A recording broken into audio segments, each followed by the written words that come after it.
இயேசுவோடு கல்வாரி பயணம். திவ்ய இயேசுவை ஆராதித்து வணங்கி உமக்கு நன்றி கூறுகின்றோம். ஏனெனில் உமது பாரமான திருச்சிலுவை கொண்டு உலகுக்கு மீட்பளித்தீர்.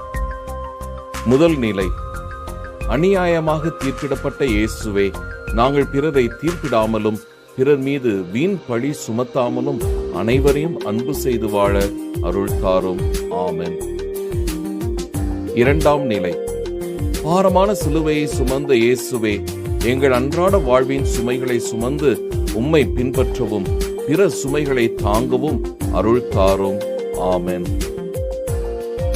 மூன்றாம் நிலை, முதன்முறையாக கீழே விழுந்த இயேசுவே, நாங்கள் விழும்போது எழவும் விழுகின்றவர்களை தாங்கி பிடிக்கவும் அருள் தாரும்.